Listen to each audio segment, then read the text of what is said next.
As a huge fan of the 60s Batman series, I was excited and a bit dubious as to the announcement of the reunion of Adam West, Burt Ward, and Julie Newmar, the last remaining stars of the original series, in an animated movie.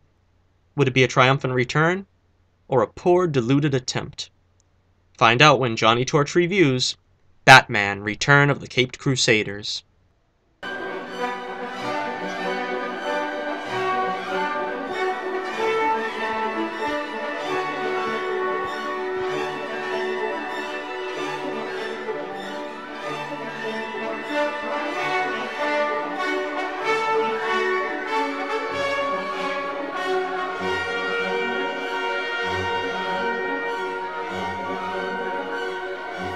At first glance, one would have to wonder if reuniting a cast that is in their 70s and 80s to provide the voices of their characters and animation in their prime would be a successful endeavor. But I'm pleased to say all involved give a masterful performance. The age of the actors never really occurred to me as I was watching it. I immediately got caught up in seeing the impressive return of that bygone age of the Batman. And it was captured perfectly. Everything from the background music to the 60s clothes on the Gotham citizens. I also have to give kudos to the voice cast that had to fill in for some of the departed actors in the roles of Joker, Riddler, and Penguin. I felt the Joker and Riddler were very impressive in evoking Cesar Romero and Frank Gorshin, respectively.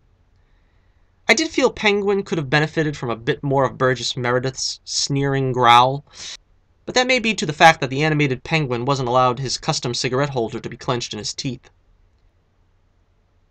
I was also less than impressed with the voice acting for Commissioner Gordon, as one of my favorite parts of the original show was Gordon's ebullient monologuing extolling Batman's virtues, but I didn't feel the voice used here was up to Neil Hamilton's distinct style. The animation was also rendered very well. The depictions of Adam West and Julie Newmar were spot on, for example. In some cases, however, they decided to go with a more comic-flavored version than what was actually presented in the show. For example, Neil Hamilton's Commissioner Gordon was always clean-shaven, while this version sports the comic-style mustache. Alfred doesn't wear glasses, and the Batcave has its comic-style trophies such as the huge dinosaur and Joker playing card. But there's attention to detail in many places, such as the villains' goons wearing their familiar costumes from their live-action counterparts. As for the story itself, the opening act is very much a faithful recreation of a classic episode of the series. Batman and Robin are after the evil quartet, they do battle with them, but inevitably end up in a colorful death trap of which they escape due to Batman's remarkable ingenuity. The second act is a bit more ambitious, as Catwoman poisons Batman, turning him into an evil version of himself. I felt this part of the story felt a bit drawn out, but it did seem in keeping to what an actual episode of the original series with the storyline would look like. Robin and Catwoman team up with the aid of several of the series' other lower-tier villains, from the moderately popular King Tut and Egghead to lesser-known baddies such as Louis the Lilac. The last act sees the dynamic duo in Catwoman taking on the trio of Joker, Penguin, and Riddler on the Penguin's getaway Zeppelin. It's nice to see Julie Newmar given such a major role in the movie. Her Catwoman gets to be somewhat more heroic than she was in the original series. There's some really funny jokes that fans of the Batman and other media should appreciate, such as Adam West delivering dialogue from The Dark Knight Returns, Robin commenting on the ending of The Dark Knight Rises, and Batman seeing all three of the series' Catwoman at the same time.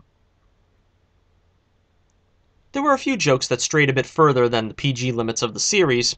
I was expecting the film to fall flat on its face and not recover, but I was pleased that that never really happens.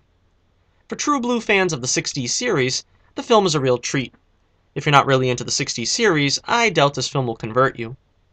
Thankfully, it was already announced that the film will have a sequel with Adam West and Burt Ward once again donning the capes of the dynamic duo in animated form, along with the villainous Two-Face, for the first time portrayed in the 60s Batman universe by William Shatner.